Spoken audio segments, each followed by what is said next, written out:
श्री भागवत गूढ़ार्थ प्रकाशन परायणाय नमः। श्री भागवत पीयूष समुद्र मथन क्षमाय नमो नमः।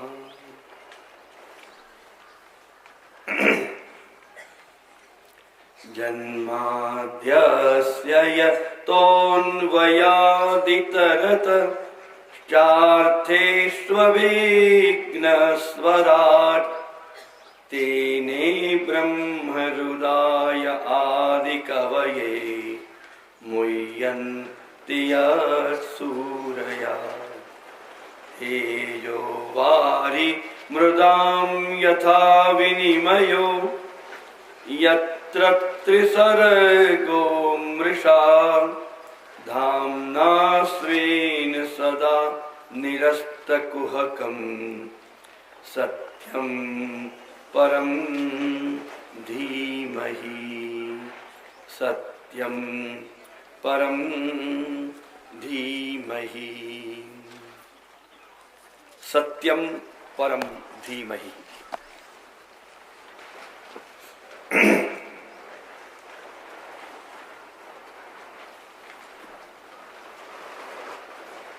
श्रीमद् भागवत में श्रुतियों ने जैसे वर्णन किया उसके अनुसार द्वादशांगो वै पुरुषः, ये परम पुरुष पुरुषोत्तम परब्रह्म परमात्मा श्री हरि कृष्ण के द्वादश अंग के वांगमय स्वरूप के रूप में साक्षात रूप में श्रीमद् भागवत है। इसमें दो जंघाएं, दो बाहु, एक मस्तक, एक हृदय, दो हस्त, दो चरणारविंद, दो स्तंभ, इस प्रकार मिलकर 12 अंग होते हैं। तो एक एक अंग स्वरूप एक एक श्रीमद् भागवत का स्कंद और सब मिलके 12 स्कंद है। इसका अनुभव स्वयं वेदव्यास जी ने भगवत कृपा से और भगवती श्री नारद जी की आड़ी से एक समाधि प्राप्त हुई थी। वो समाधि भी आध्यात्मिक न होकर पूर्ण रूपेण आधिदैविक थी, क्योंकि आध्यात्मिक समाधि तो योग मार्ग से होती है, परंतु जहाँ सांख्य और योग भी परिपूर्ण होकर समाप्त हो जाते हैं, वहाँ से परब्रह्म परमात्मा का निज एक जो धाम स्वरूप है और उससे समन्वित आधिदैविक प्रकार है, वो प्रारंभ होता है। तो वो समाधि जिसमें बहुत सुंदर महाप्रभु श्रीमद् वल्लभाचार्य जी ने आंतरंतु परम फलम, आंतर में सदैव रममाण अर्थात अपने भीतर आत्मा में जो भगवत अनुभूति होती है, प्रभु का लीलानुभव होता है, और उस लीलानुभव होते होते जीवात्मा जब बिल्कुल सर्वथा न कि केवल अपने भीतर प्रविष्ट हो जाता है, परंतु वो अपने भीतर आंतर में सदैव विराजमान अंतर्यामी रूप से भी जो स्थित है परमात्मा, और उससे भी बढ़कर उस अंतर्यामी में भी साक्षात उस परब्रह्म परमात्मा का जो आनंद परमानंद स्वरूप है, वो जो सत्य ज्योति स्वरूप है, ये सब मिलकर भीतर अनुभूति का जब विषय होते हैं, तब उसको आधिदैविक समाधि कहते हैं।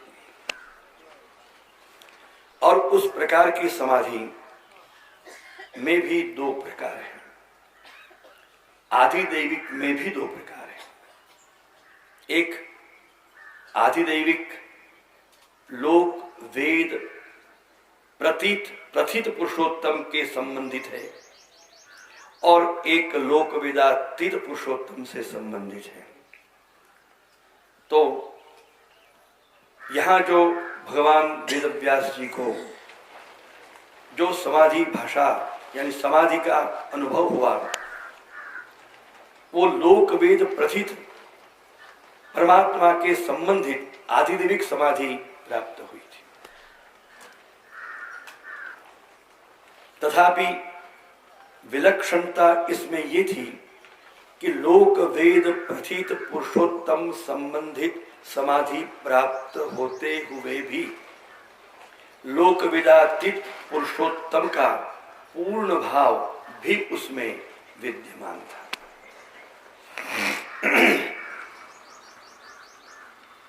स्वयं जो ज्ञानावतार है, स्वयं जो भगवान के ज्ञान शक्ति के अवतार होते हुए भी उनको इस प्रकार की चिंता होना और स्वयं स्फुरित नहीं होना, ये कोई आश्चर्य लगता है। लेकिन ज्ञानावतार होते हुए भी भगवान की ज्ञान शक्ति का अवतार है, किंतु वो जो परमात्मा का, वो भगवान का रस रूप स्वरूप है, जो वेदों में जिनको रसो वैसा रसज्ञो एवायम लब्ध्वा आनंदी भवति, तैत्तरीयोपनिषद की ब्रह्मानंद वल्ली में ये जो श्रुति विद्यमान है और उसमें वो परब्रह्म परमात्मा लोक वेदातीत पुरुषोत्तम का जो रसरूप वर्णन किया गया है, जो केवल परमानंद तत्व से बना सना समन्वित जो आपका श्री विग्रह और स्वरूप है, तो उसके लिए ज्ञान शक्ति भगवान की भले क्यों न हो, भगवान की क्रिया शक्ति भी क्यों न हो, वहां तो शक्ति नहीं शक्तिमान की अपेक्षा होती है। शक्तिमान ही स्वयं शक्ति के रूप में यदि आविर्भूत हो जाते हैं तभी ये कार्य सिद्ध होता है। तो वेदव्यास जी के भीतर ज्योति स्वरूप विराजमान होकर भी जब ये अनुभव नहीं हुआ और अपने भीतर कुछ कमी अनुभूत हुई, तो देवर्षि जब नारद जी पधारेंगे और देवर्षि नारद जी के सत्संग से, देवर्षि नारद जी की आड़ी से, समझ, देवर्षि नारद जी की आड़ी से ज्ञानावतार होके भी भक्ति सम्राट, भक्ति मार्ग के आचार्य नारद जी के आड़ी से ये आधिदैविक समाधि प्राप्त होना था, क्योंकि ये आधिदैविक समाप्ति न तो ज्ञान का विषय है और न क्रिया का, कर्म मार्ग का विषय है और न ज्ञान मार्ग का है और सर्वथा योग मार्ग का भी नहीं है, क्योंकि योग मार्ग की भी स्थिति, उसकी भी कोई सीमा है। भगवान आगे चल के एकादश स्कंद में कहेंगे कि हे उद्धव, न मुझे योग और सांख्य अवरुद्ध कर सकते हैं, मैं उससे भी परे हूं, और जो मेरे भक्त होते हैं वे योग विद्याओं में स्वप्न में भी नहीं जाते हैं। योग विद्याओं में तो मैं उन्हीं को धकेलता हूं जो मैं अपने निज धाम में जिनको बुलाना नहीं चाहता हूं। ये भी आज के जमाने का कटु सत्य समझ लें, क्योंकि योग से आत्म अक्षर ब्रह्म में ही मोक्ष प्राप्त होता है, पर ब्रह्म परमात्मा का वो रसरूप स्वरूप की प्राप्ति, वैकुंठ की प्राप्ति गोलोक की प्राप्ति सर्वथा संभव नहीं। तो वो नारद जी के द्वारा, भक्त के द्वारा भगवान के अवतार होते हुए भी, जगतगुरु होते हुए भी उनको समाधि की प्राप्ति हुई। बहुत सुंदर बात है, ये एक विलक्षणता है। मुझे इस समय कृपा मार्ग की बात याद आती है। कृपा जो ठाकुर जी करते हैं, कृपा परमात्मा जो करते हैं, वो भक्तों के द्वारा अक्सर करते हैं। स्वयं साक्षात की हुई कृपा वो खतरनाक होती है। भाई खतरनाक कृपा होती है, हाँ होती है। छठे स्कंद में मालूम पड़ जाएगा, राजा चित्रकेतु के आख्यान में वो सीधे कृपा पात्र बन गया कि नहीं तुम्हारी जरूरत नहीं, मैं सीधा जाऊंगा, भक्तों की जरूरत नहीं, सीधे भगवान के पास जाऊंगा, और बन गया, कृपा पात्र बन गए। और भगवत स्वरूप, भगवत विभूति, भगवत भक्तों के अपराध करने पर असुर योनि को प्राप्त हुए, असुर योनि को प्राप्त हुए। देखिए, जब उस असुर योनि में जाकर भी परमात्मा श्री कृष्ण का विस्मरण हुआ, भगवत विमुख हो गए, स्वस्वरूप विस्मृति हुई और भगवान की भी विस्मृति हुई, और देव का शत्रु वो बन गए वृत्रासुर के रूप में। लेकिन फिर भी जीव भक्त था, कृपा तो करनी थी, तो एक और भक्त के द्वारा भगवान ने वृत्र पर कृपा करके स्वस्वरूप का स्मरण कराया और अपना दर्शन कराया।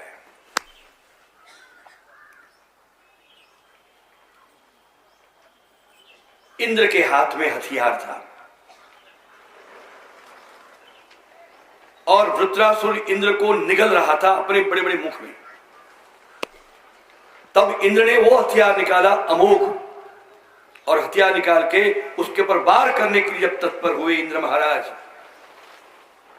और वृत्रासुर की दृष्टि उस हथियार पर पड़ी। दृष्टि क्या पड़ी थी? उस हथियार में, वो हथियार था एक भक्त की हड्डी का, भक्त की हस्ती का था। हस्ती के रूप में भक्त के द्वारा यहां भी भगवान ने इस पर कृपा की, और उस हस्ती के, हस्ती रूप उस हथियार में भगवान के दर्शन उसमें हुए, चतुर्भुज स्वरूप से। तब वो अपने स्वरूप में राजा चित्रकेतु आ गए। नहीं नहीं, मैं वहां कहां वृत्रासुर, मैं तो साक्षात उनका भक्त हूं। तब उनके मुंह से शब्द निकल पड़ेंगे, अहम हरे तब पादैक मूल दासानुदासो भवितास्मि। हे हरि, हे परमात्मा, क्षम्यताम क्षम्यताम क्षम्यताम, क्षमा करो क्षमा करो, मैं अभी आपका दास होना नहीं चाहता हूं, मैं आपका भक्त होना नहीं चाहता हूं, मुझे आपकी सीधी कृपा नहीं चाहिए, मैं तो आपके जो दासों के भी दास हैं उनका दास होना चाहता हूं। अब अक्कल ठिकाने में आ गई, मैं आपके भक्तों का भी भक्त होना चाहता हूं, जो आपके चरणारविंदों के मूल में सदैव वास करते हुए आश्रित हैं। ये दो बात समझो ना, आगे चल के ये कथा आएगी। व्यास मुनि कहेंगे कि तथापि नात्मा परितुष्यते में। हे नारद जी, मैंने महाभारत जैसा अद्भुत ग्रंथ का निर्माण किया, वेदों के विभाग किए, 17 पुराणों की भी रचनाएं की, और न जाने कितने उपनिषद, कितने शास्त्रों का भी, कितनी स्मृति, पाराशर स्मृति आदि की भी रचना की। पाराशर माने व्यास जी का एक नाम पाराशर है। पाराशरे वचः सरोज ममला, पराशर के पुत्र, पराशर से अपत्यम पुमान इति पाराशर, अपत्याधिकार। तो उनको पाराशर भी कहते हैं। और उन कलयुग के लिए उन्होंने स्वतंत्र एक स्मृति का निर्माण किया जिसको पाराशर स्मृति धर्मशास्त्र कहते हैं। तो इतने पर भी है नारद जी, मेरी आत्मा में वो आनंद की उपलब्धि नहीं, वो शांति नहीं। मुझे लगता है बहुत कुछ करके भी न जाने, मुझे लगता है मैंने कुछ नहीं किया। बहुत कुछ कह के भी लगता है मैंने कुछ नहीं किया। कभी कभी हमारे जीवन में भी, मानव जीवन में भी ये अनुभूति होती है, बहुत कुछ करो, बहुत कुछ पाओ, सब देखो, फिर भी कहीं हृदय में एक खटका रहता है, कुछ बाकी है, कुछ बाकी है?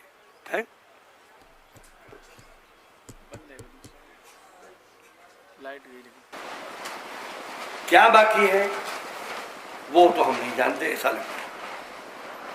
ढूंढने पर भी पता नहीं चलता क्या बाकी है, लेकिन कुछ बाकी लगता है। इंसानों के जीवन में भी ऐसा होता है। जब व्यास मुनि को जब वो खुद ढूंढ नहीं पाए तो आज का इंसान कैसे ढूंढेगा? नारद जी ने शीघ्रता से बोल दिया क्योंकि भक्त थे। महाराज, आप तो ज्ञानावतार हैं, मैं आपके चरणों में वंदन करता हूं।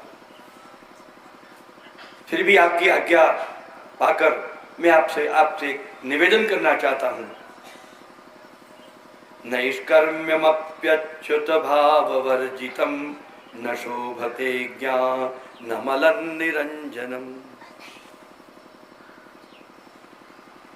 नैष्कर्म्यमपि अच्युत भाववर्जितम ज्ञानम नैव शोभते इतावता अलम। अच्युत भाववर्जितम, परब्रह्म परमात्मा भगवान श्री हरि कृष्ण के भाव रहित आपने कितना सर्जन किया तो क्या हुआ, कितना श्रेष्ठ था तो भी क्या था, लेकिन उसमें भगवत भाव दिखते नहीं थे। आपका प्रागट्य तो भगवत भाव भरित, शब्द शब्द पद पद अक्षर अक्षरों में श्री कृष्ण के रसात्मक कृष्ण का स्वरूप ही जिसमें वर्णित है। ऐसे रस का आलय, रसरूप, वो कर्म आपने नहीं किया, वो सर्जन नहीं किया, वो खटका आपके भीतर है। इसलिए अब और सब प्रवृत्ति से अलम आप निवृत्त हो जाएंगे, बस हो गई। व्यास जी उछल पड़े थे, नारद जी सच बात कही, और ये भी मुझे भी प्रेरणा नहीं होती।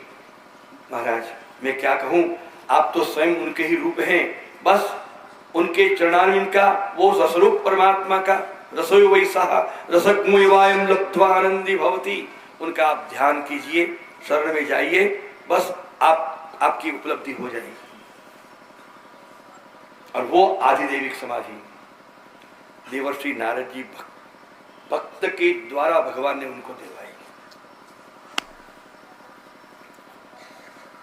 भगवान जब कुछ देते हैं तो कृपा करके कम और दया करके अधिक देते हैं, लेकिन जब भक्त देते हैं तो कृपा करके ही देते हैं और वो स्थायी रूप से देते हैं। जो दया करके दिया जाता है वो वापस भी लिया जाता है, जो कृपा करके दिया जाता है वो स्थायी होता है। समझ महाराज, भगवान हम आपसे कुछ नहीं चाहते हैं, आपके कृपा जैसे श्री महाप्रभु जी के द्वारा प्राप्त हुआ, श्री गोसाई जी के द्वारा प्राप्त हुआ, गुरुजनों से प्राप्त हुआ, महान भगवदियों से प्राप्त हुआ, ये तो हमारे जीवन में कायम हो जाएगा। बैठा दिया, तब ये समाधि भाषा जिसमें कहा गया अपश्यत पुरुषम पूर्णम। माया के द्वारा बंधन और भक्ति के द्वारा मुक्ति, ये सत्य तथ्य वो भी भगवत कृपा से वेदव्यास जी को अनुभव हुआ और पूर्ण लीलाओं का दर्शन किया। देखिए, दो समाधि भाषा है, एक तो है श्रीमद् भागवत और ऐसे ही समाधि भाषा वाल्मीकि रामायण। वाल्मीकि रामायण महर्षि वाल्मीकि जी को भी समाधि में ही, और उनको समाधि कैसे लगी थी वो जानते हो? यही हमारे भक्ति सम्राट थे, देवर्षि नारद जी। यही हमारे भक्ति सम्राट देवर्षि नारद जी थे और उनके द्वारा उनको समाधि हुई थी और समाधि में उन्होंने पूरी रामलीला का दर्शन किया था, है?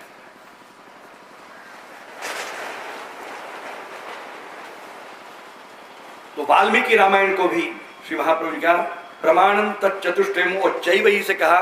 महाभारत और वाल्मीकि रामायण जो इन चारों वेद, गीता, उपनिषद, ब्रह्मसूत्र और श्रीमद् भागवत के अनुकूल इनमें जितनी बातें हैं वो भी हमारे लिए प्रमाण है।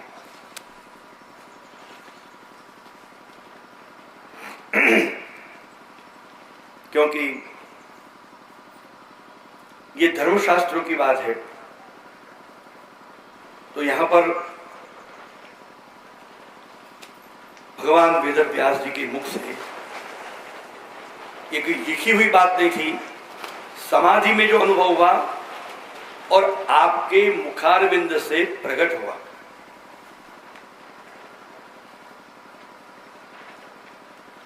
और प्रकट होते ही सबसे पहले आपके मुखारविंद से जो प्रकट हुए या लेखनी के कलम के द्वारा अंकित हुए वो शब्द थे जन्माद्यस्य यतोऽन्वयादितरतः इत्यादि। ये गायत्री है, ये पुराण गायत्री है, ये श्री भागवती गायत्री है। वैदिक गायत्री में सबका अधिकार नहीं है, जो ब्राह्मण नहीं, परंतु यह भागवत गायत्री में सभी का अधिकार है, क्षत्रिय वैश्यों का भी है। ये प्रथम श्लोक का गायत्री जो है उसका जप पाठ करने से उसी गायत्री का फल मिलता है। और उसमें परब्रह्म परमात्मा का स्वरूप भी बताया। वो गायत्री में धीमहि धियो यो न प्रचोदयात्, तो यहां भी धामना स्वेन सदा निरस्त कुहकम सत्यम परम धीमहि।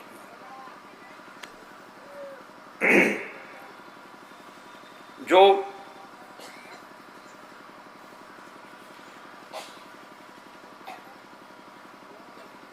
जन्मादि जन्म आदि यतो वा इमानि भूतानि जायन्ते येन जातानि जीवन्ति यत् प्रयन्त्यभिषं विशन्ति तज्जलान् शान्त इति उपासीत।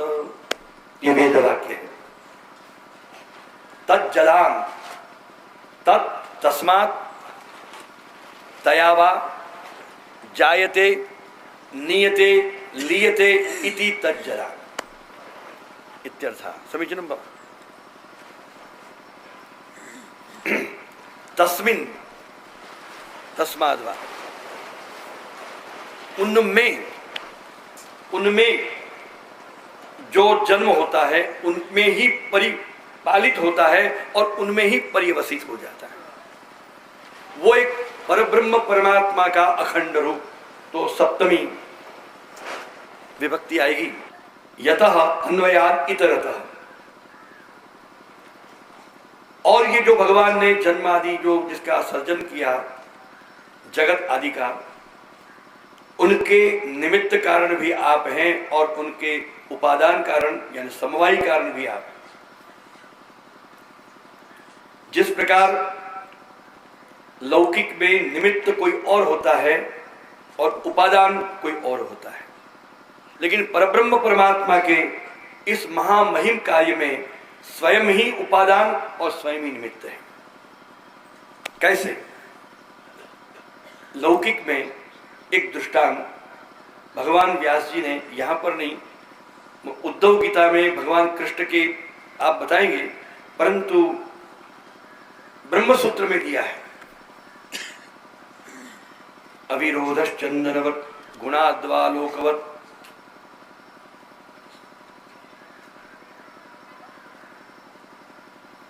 और उपनिषदों में यथा सौम्येकेन मृत्पिंडेन सर्वं मृण्मयं विज्ञातज्ञो स्यात् वाचारंभणं विकारो मृत्तिकेत्येव सत्यम। तो इसी श्रुति पर आधार पर व्यास जी ने सूत्र रखा ब्रह्म सूत्र में, तद अनन्यत्वम आरंभण शब्दादिभ्यः, अर्थात भगवान ही जगत आदि के निर्माण में आप निमित्त बने और भगवान ही परब्रह्म ही जगत जीव के रूप में स्वयं ही परिणित हुए।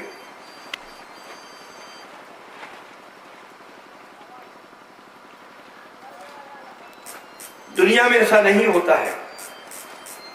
दुनिया में क्या होता है,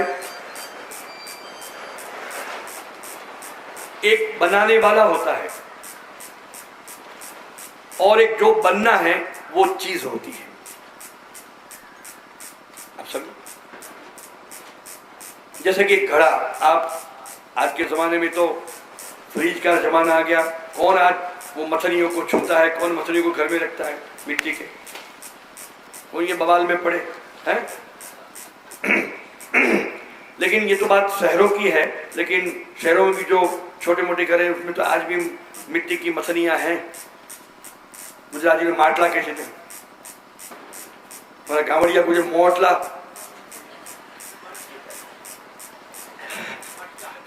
भाई साहब दरबार बैठा पर याद हुई है क्या मोटलो खरो रे जो मछली, वो मछली को बनाता है कुम्हार, लेकिन मछली जो बनती है आकार के रूप में बनाई तो कुम्हार ने, लेकिन उसमें मटेरियल क्या है, मिट्टी। वो मिट्टी मथनी बन गई। क्या शब्द आया, मिट्टी बन गई मथनी, और बनाया कुम्हार ने। तो कुम्हार व निमित्त कारण और मिट्टी हुई उपादान समवाय का। लेकिन यहां बात उल्टी है, भगवान ही जगत के निर्माता और जीवों के निर्माता, और जगत और जीवों के रूप में भी भगवान स्वयं है। आत्मकृते ही परिणामा,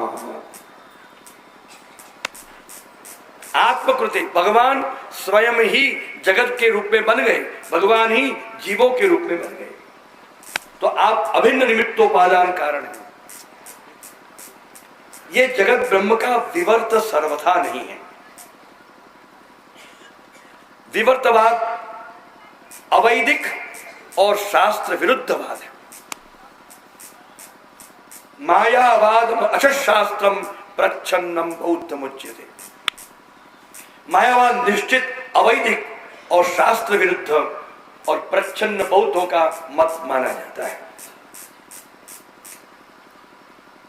ब्रह्म विवर्तात्मा ये जगत, ये उक्ति सर्वथा शास्त्रोक्त नहीं है। यहां व्यास जी ने स्पष्ट कहा, जगत और जगदीश एक ही है, जगत के रूप में ही भगवान है और जीवों के रूप में भगवान है, अभिन्न निमित्त उपादान कारण है। और इसलिए तद अनन्यत्वम आरंभण शब्दादिभ्यः, हमारे श्री वल्लभाचार्य महाप्रभु जी ब्रह्म सूत्र के अनुभाष्य में इस सूत्र की भाष्य करते हुए इतने प्रचंड, बहुत जोर से बोलते हैं, ये पुनर्मिथ्यात्वं तामस बुद्धयः प्रतिपादयन्ति तैर् ब्रह्मवादाः श्रुति स्मृति नाशनेन तिलापक कृता वेदितव्यः अंतः प्रविष्ट चोर वधार्थमेवैष आरंभः। ये प्रच्छन्न बहुत अंतः प्रविष्ट चोर बनके, जो वैदिक वेदांती बनके बैठ गए हैं, उनके वध के लिए मैं आरंभ करता हूं, मायावादियों के वध के लिए।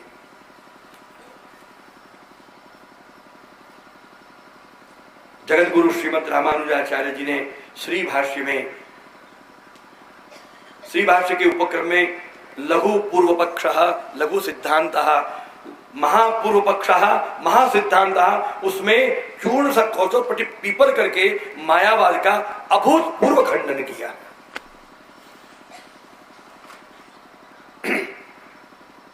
और जगत गुरु रामानुजाचार्य विशिष्टाद्वैत मत के प्रवर्तन, जिन्होंने मायावाद का सबसे पहले खंडन किया, सभी वैष्णव जगत गुरुओं ने उनका ही अनुसरण करते हुए उनको अपना ज्येष्ठ भ्राता माना, यानी वृद्ध वैष्णवाः रामानुजा। उसके बाद जगत गुरु श्री निम्बार्काचार्य जी ने यही ब्रह्मसूत्र के निम्बार्क भाष्य में कितनी सुंदर आपके वचनार्थ निम्बार्काचार्य जी, न च जगन मिथ्या दृश्यत्वात् घटवत् इति वाच्यम माना भावात् गौरवाच्च श्रुति स्मृति श्रुति व्याकोप प्रसंगात् माना भावात् गौरवाच्च है। वयमपि एतावता ब्रह्म मिथ्या प्रसंगः वयमपि वक्तुं शक्ये। ब्रह्म मिथ्या दृश्यत्वात् प्रपंचवत् दृश्यत्व हेतु हो यदि जगत मिथ्या स्यात् तर्हि ब्रह्म मिथ्या प्रसंगः ब्रह्मणो दृष्टव्यत्वम् उपनिषदि वेदेषु प्रसिद्धमेव। आत्मावारे द्रष्टव्यः, सुनो,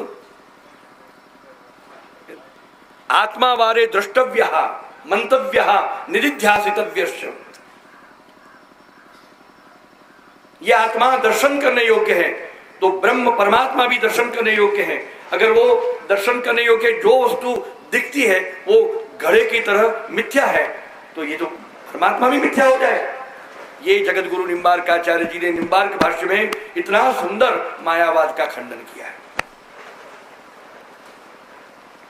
वहां पर माध्व भाष्य में नारायणम नमस्कृत्य नारायणम गुणैः सर्वम उदीर्णम दोषवर्जितम ज्ञेयम गम्यम गुरुंश्चापि नत्वा सूत्रार्थ उच्यते।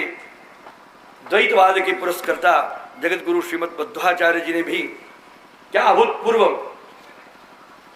वहां पर ये ब्रह्मवाद का मंडन किया है।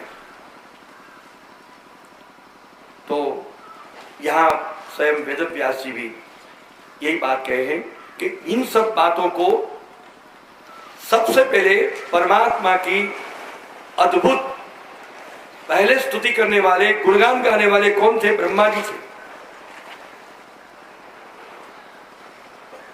और उन पर कृपा करके ये परमात्मा ने अपने स्वरूप उनमें पधराए थे। और ये परमात्मा का श्री विग्रह हाड़ मांस चर्म रुधिर आदि प्राणियोंवत पार्थिव प्राणियोंवत बना है। ये जो मानते हैं वो उसी प्रकार मिथ्या है। उनका स्वरूप श्री विग्रह तो आनंद परमानंद के आकार से बना हुआ।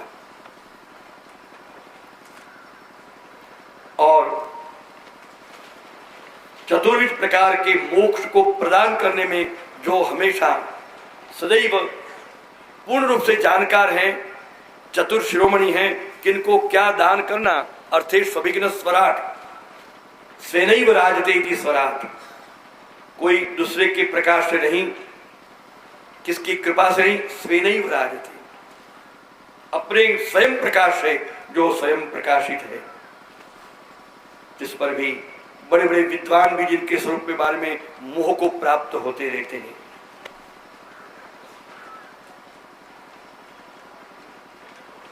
और भरयति इति अखिलाम अविद्याम, सकल अविद्या को भर्जन भंग करके निराकरण करके सद्विद्या का दान करके अपने स्वरूप का दान करते हैं। ऐसे सत्य रूप, परम सत्य रूप, सत्यम परम, एक तो परम सत्यम ऐसा शब्द होता है और एक सत्यम और परम। सत्य रूप जो ज्योतिष रूप है और परम उस ज्योतिष रूप में विराजमान जो आपका आधिदैविक लोक वेदातीत स्वरूप है, लोकवेद प्रसिद्ध यानी सत्यम, और परम माने उससे भी पर जो लोक वेदातीत है, ये भी भाव उसमें अभिव्यक्त होते हैं। तो ये दोनों प्रकार से भी जो परब्रह्म परमात्मा का स्वरूप है, हम व्यास जी कहते हैं धीमहि, हम उनका ध्यान करते हैं। और श्री महाप्रभु जी कैसा ध्यान करते हैं? हम उनको प्रेम करते हैं। धीमहि का अर्थ सुबोधनी जी में श्री महाप्रभु जी ने प्रेम करते हैं, यानी प्रेम सहित ध्यान करते हैं, यानी भक्ति योग का वर्णन किया है। धर्म प्रोज्जित कैतवोत्र परमो निर्मत्सराणाम सदाम वेद्यम वास्तव मत्र वस्तु शिवलम तापत्रयोन्मूलनम श्रीमद्भागवते महामुनि कृते किं वा परैरीश्वरः सद्यो रुद्य वरुध्यतेऽत्र कृतिभिः शुश्रूषुभिः तत्क्षणा।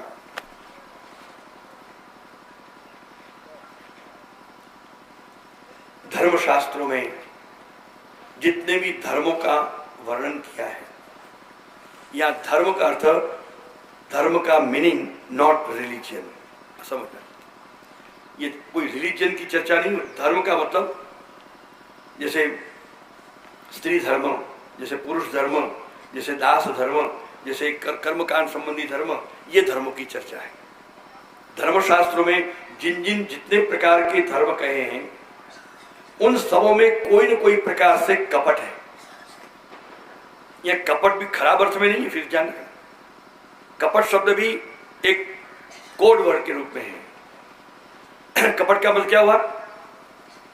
भाई ऐसा करोगे तो पाप है और ऐसा करोगे तो पुण्य है। ये बात तो धर्म की हुई। बताया किसी की हिंसा करोगे तो पाप है और अहिंसा रखोगे तो पुण्य है। सत्य बोलना धर्म है और असत्य बोलना अधर्म। ये सत्य धर्म की बात, चलो पहले यही शुरू करते। सत्य बोलो, सत्यम वद धर्मम चर स्वाध्यायान मां प्रमद। वेदों ने कहा सत्य बोलो, धर्म का आचरण करो और कभी प्रमाद सत्कर्म में मत करो, स्वाध्याय में मत करो। अब बात हुई, पहली बात सत्य को पकड़े कि सत्य ही धर्म है, सत्य वचन ही धर्म है। एक बार गाय दौड़ती दौड़ती कहीं से आई, कसाई उसके पीछे पड़े हुए थे। एक बार ऐसा हुआ, कोई महिला बेचारी दौड़ती दौड़ती आई और खूनी डाकू डकैत और बलात्कार करने वाले पीछे पड़े थे। कभी एक बार ऐसा हुआ, कोई बेचारा अच्छा श्रेष्ठ सज्जन आदमी दौड़ता दौड़ता आया, उसके पीछे गुंडे पड़े हुए थे। अब वो तीनों बारी बारी से एक घर में जाके घुसे और भाई देखो मेरे पीछे ये हमको मारने के लिए गाय भी घुसी। सामने उसने देखा, उस घर वाले ने, अरे बाप, ये तो इनको अगर मैं अपने घर में रखूंगा है तो मुझे तो लेने के देना पड़ जाएगा। भाई क्षमा करो, मैं इनसे अपना दुश्मनी मोल नहीं ले सकता हूं। भाई एक बार तुमको आने दो, भाई आओ आओ, पर तुम देखो वो कोई चले गए। उसने क्या कहा कि देखो मैं सत्य बोलता हूं, मेरा जीवन का व्रत है, मैं कभी झूठा बोला नहीं, मैं कभी झूठा बोलूंगा नहीं, ये समझ के तुम मेरे घर में आओ। वो कहे कि जान बची लाखों पाए। वो घुस गए उसके घर। वो तीनों पीछे आए।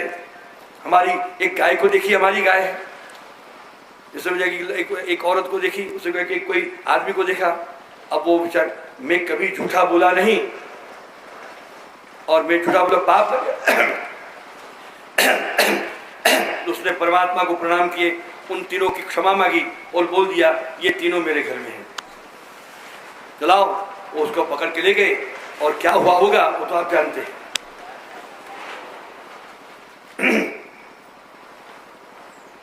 दूसरे घर में ऐसी बात हुई, यही तीनों गए। उन्होंने कहा प्रेम से आइए, आपका कोई बाल भी बाका नहीं पड़ेगा। कहा माता आप हमारे यहाँ सुरक्षित है, बहना तुम चली आओ। उससे बाहर ने द्वार बंद कर दिए। उसका भी बहुत प्रचंड व्रत था, कभी झूठा नहीं बोलता था, सत्यव्रती था। ये तीनों पीछे से आए, अरे भैया ये वस्तु आई। उसने कहा ना, यहाँ क्यों आएगा भैया, यहाँ कोई नहीं आया, न गाय आई, न नारी आई, और न कोई बंदा आया। अच्छा, यहाँ नहीं आया, वो चले गए। घंटों बाद देखा कि कोई फिर दिखता नहीं है। भैया अब आपको जहां जाना हो चले जाओ, चलो मैं आपको छोड़ाता हूं। अब बताइए, सत्य बोलने वाले तो दोनों थे, एक के सच बोलने से तीनों की जान गई और एक के असत्य बोलने पर तीनों की जान बची।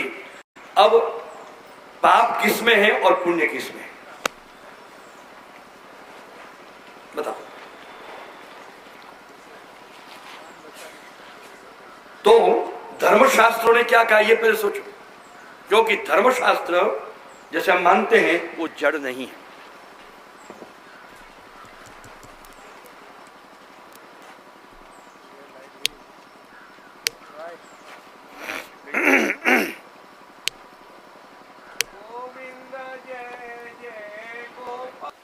धर्मशास्त्र धर्माचरण के लिए बहुत स्पष्ट है और सत्य है। धर्मशास्त्रों में इन सभी को धर्म बताते हुए भी सत्य धर्म की व्याख्या करते हुए धर्मशास्त्रों ने बताया, सत्य बोलना ये धर्म है, परंतु किसी की रक्षा के लिए अगर असत्य बोलना पड़े तो वो अधर्म नहीं है, बल्कि वही धर्म है। समझिए,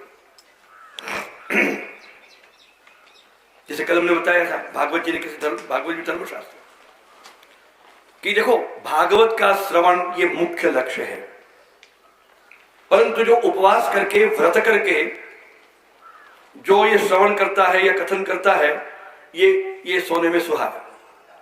परंतु शरीर चले नहीं, कोई तकलीफें हो, शरीर शारीरिक, और बिना भोजन सकड़ी अनसकड़ी वगैरह कथा सुन ही नहीं पाते हो, तो भोजनम तो वरम मन्ये, ये भी आपने शास्त्री जी सुना होगा 6ठे अध्याय।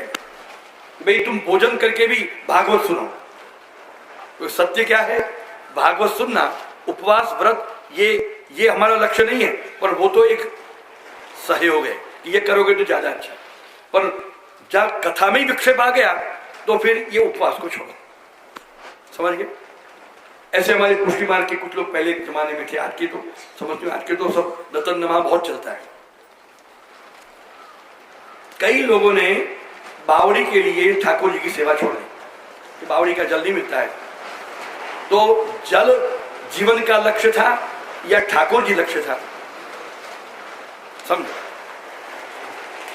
बहुत जमाने के पहले, कोई 100-150 साल की बात नहीं, हमारे प्रातस्मरणीय गुरुवर्य पूज्यपाद महाराज श्री दादाजी महाराज, वो इतने प्राचीन आचार्य थे और एक भी वस्तु मॉडर्निटी को एक्सेप्ट नहीं करते थे। लेकिन आपने एक बार बंबई में ये व्यवस्था दी, घोषणा की कि कुआ और कृष्ण इनके बीच में तुमको एक को छोड़ना पड़े तो कुआ को छोड़ देना, कृष्ण को मत छोड़ना। समझो,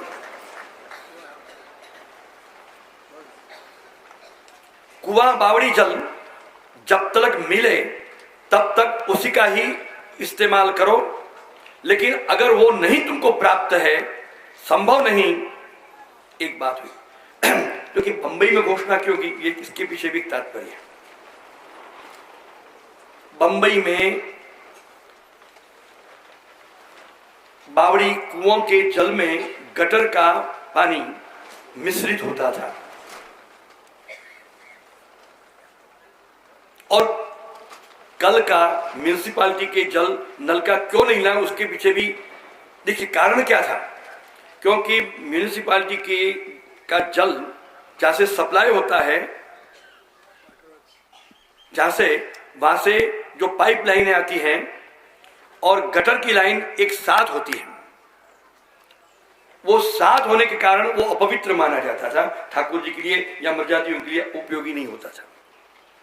लेकिन जब वो तो पाइप थी, पानी का भेद सेल नहीं था, गटरें सटी हुई थी, जुड़ी हुई थी, लेकिन वो साक्षात गटर का पानी जिसमें आ जाए तो अब दोनों में से कौन सा पसंद करना, वही वाली बात आ गई। क्यों बताइए, कौन सा सत्य पुण्य कहा जाएगा?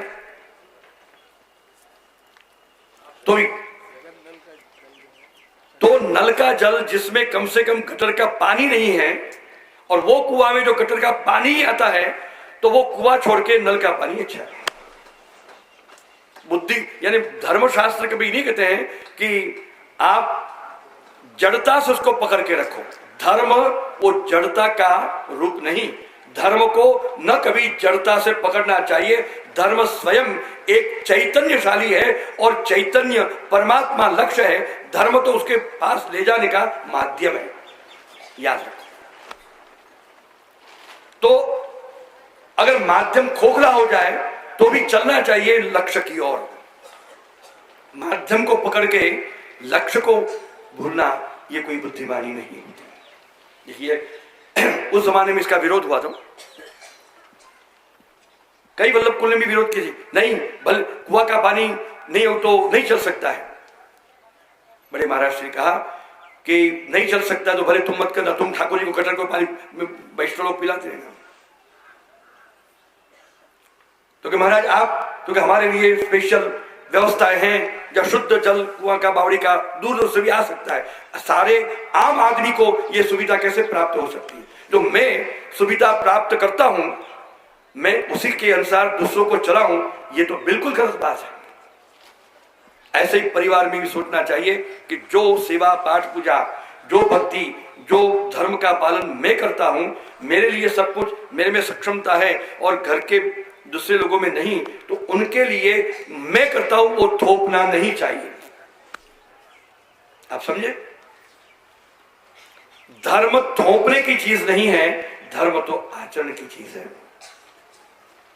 और महाप्रभु श्री वल्लभाचार्य ने बताया, स्वधर्माचरणम शक्त्या विधर्माच निवर्तनम, स्वधर्म का आचरण अपनी शक्ति के अनुसार करना चाहिए, देश काल परिस्थिति के अनुसार करना चाहिए, है?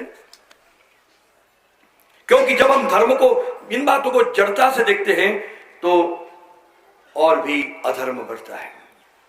तो ये तो बात बहुत लंबी चौड़ी हो गई। ये धर्म प्रोजित कैतवोत्र परमो कैतवत्र, ये कैतव क्या है? धर्म की बातों में, तो सत्य में भी एक कपट रहा कि सब जगह सत्य बोलो और अमुक जगह झूठ बोल को भी सत्य है, राइट? तो महाराज ऐसी सभी बातों में कुछ तो कोई बात है, परंतु भागवत धर्म ऐसा है, एक ही धर्म ऐसा है इसमें दो बातें नहीं है। ये भागवत धर्म में एक ऐसी अनूठी विशेषता है। और इतना ही नहीं, वरन ये जो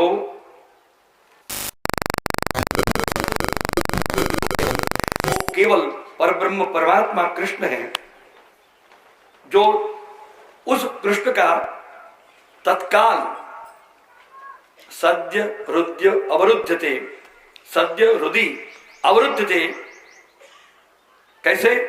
कृतिभिः शुश्रूभिः तत्क्षणात्। सुकृति और भगवत श्रवण भक्ति में जिसका मन अत्यंत निरुद्ध हो गया है, आसक्त हो गया है, ऐसे जो भक्त हैं वो जब श्रीमद् भागवत की कथा श्रवण करते हैं तो साक्षात परब्रह्म परमात्मा तत्काल उसके हृदय कमल में अवरुद्ध हो जाते हैं। ये निरोध की अवस्था है। निरोध लक्षण में श्री महाप्रभु इसका स्वरूप समझाया है। निगम कल्पतरोर्गलितम फलम शुकमुखादमृतद्रव संयुतम पिबत भागवतम रसमालयम मुहुरहो रसिका भुवि भावुका। सुखदेव जी महाराज, असंख्य श्रोता बैठे थे, सामने परीक्षित भी थे, तब भी उन्होंने संबोधन किया जैसे हम कहें हे भाइयों और हे बहनों, बोलते लेडीज एंड जेंटलमैन। तो सुखदेव जी महाराज ने संबोधन क्या किया, हे भावुकों हे रसिकों। क्यों कि चाहे तुम कितने भी आगे आके बैठ गए हो अच्छी बात है, परंतु मैं जो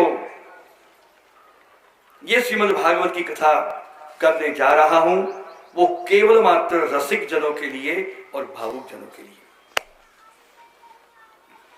मेरे कथन का पूर्ण लाभ, पूर्ण फल इन लोगों को ही प्राप्त होगा, क्योंकि ये जो श्रीमद् भागवत का स्वरूप है, निगम कल्पतरोर गलितम फलम। निगम यानी वेद रूपी कल्प वृक्ष से परिपक्व होके गलित फल है, तोड़ा हुआ नहीं। बहुत सुंदर आचार्य चरण कहते हैं, कोई भी शुभ कार्य के लिए या कोई अच्छे कार्य के लिए हम जब घर से निकलें और रास्ते में परिपक्व फल, सड़ा हुआ नहीं, ताजा परिपक्व फल अगर सामने उसी समय गिरे और टूटे नहीं तो समझना आपका कार्य निश्चित 100% 100% सफल होगा। देखिए शब्द क्या आया, सफल होगा, फल वाला होगा।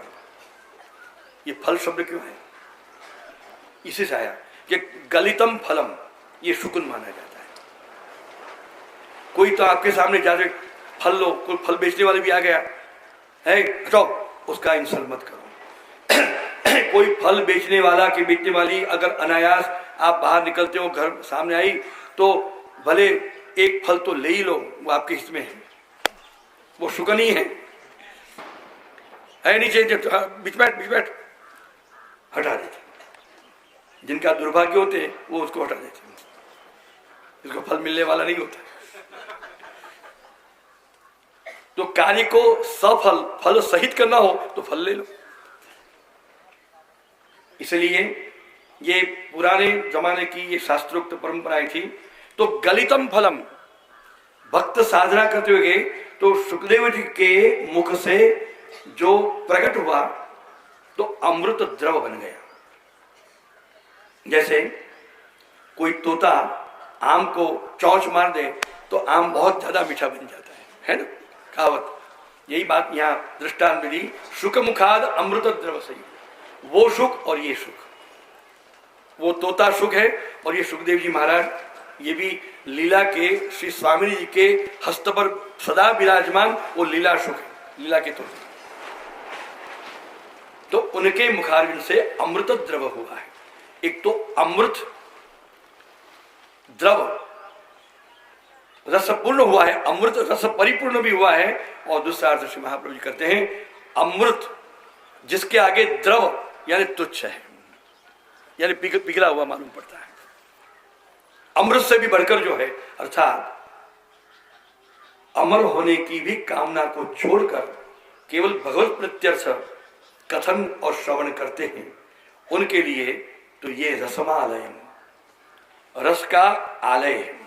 क्या समझे, रसमालयम, आलय, आसमंता लयम, आ माने इससे, लय माने हीन, समझा। एक अर्थ तो ये है, किससे, मुक्ति से, यानी जो श्रीमद् भागवत रूप भगवत रस है उसके सामने मोक्ष तुच्छ है, ब्रह्मानंद तुच्छ है।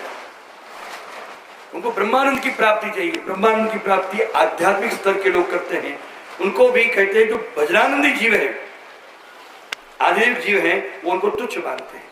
और दूसरे अर्थ में कहते हैं आ मन ईशल लयो मोक्षो यस्यापेक्षया यस्मात् तुच्छ।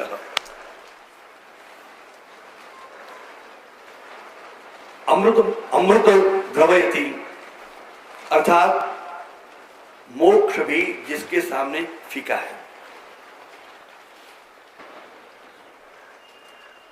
इस प्रकार अमृत द्रव संयुतम बहुत सुंदर बात बताई, रसमालय, ऐसा रसम का आलय, उसको इस श्रीमद् भागवत जो रसमालय है, हे रसिक जनों, हे भावुक जनों, पिबत मुहुर्मुहुः, एक बार नहीं वारंवार, मुहुर्मुहुः, वारंवार उसका पान करो। और कैसे पान करो? जैसे बहुत सुंदर मीठा मधुरा आम का रस आया, या कोई फल का रस आया, या कोई बहुत ओटा हुआ सुगंधीदार दूध भी आया और लोटे में रखा और गाट गाट गाट गाट करके टटका दे, पूछो क्या मजा आया? क्या मजा आया?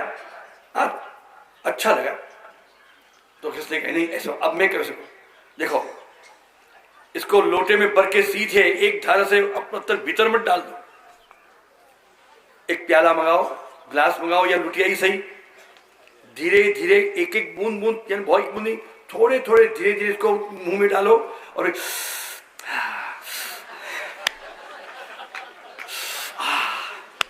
सित्कार के साथ कर, तब पता चलेगा। तो उसने किया, आज मैंने जाना कि ये कितना आनंददायक, कितना रसपूर्ण है, क्या मीठा है, तो आज मालूम पड़ा। ये हम नहीं कह रहे हो, सुबोध जी में श्री महावीर सित्कारेण, सित्कार सहित न मुहुर्मुपानम, जैसे वो एक रसलो, जो रस के, जगत के फल के रस के उपभोक्ता, लौकिक रसों उपभोक्ता जिस प्रकार बड़े सत्कार के साथ उन रसों का पान करते हैं, इसी प्रकार यहाँ कैसे करोगे?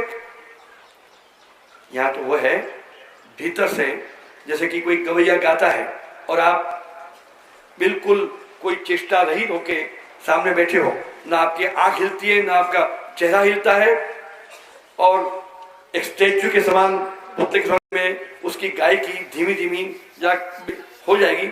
अच्छा जय राम जी की, क्यों क्या हुआ? कुछ मजा नहीं आया गाने का, क्यों? अरे भाई, अरे कुछ थोड़े वाह वाह तो कहो, क्या बात है, क्या सुर है। और ये बात ना सही तो कभी हिलो, हमको मालूम पड़े कि आपको इसमें मजा आ रहा है, तो हिलो डुलो तो सही। तब वो गाने वाले को गाने का आनंद आता है, और इतनी रागिणियां छिड़ती है, इतना अच्छा भीतर भीतर कितने कितने स्वर निकलते हैं।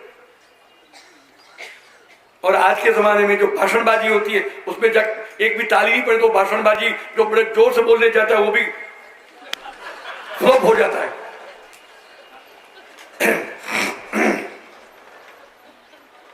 तो वो जो सत्कार है भीतर, क्या क्या भगवत भाव है, अंदर से वो भाव गदगद होना, भीतर से गदगद होना, भाव भरित होना, विभोर होना, ये सत्कार है। ऐसे होके अगर ये रसपान भागवत का करते हो तो वो भागवत जी के रस का अधिक आनंद आता है।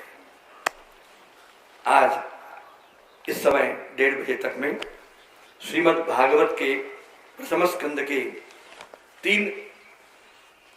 प्रथम अध्याय के 3 श्लोक पर्यंत जो मुख्य महत्व के इन 3 श्लोकों में पूरा श्रीमद् भागवत जी समा गया है।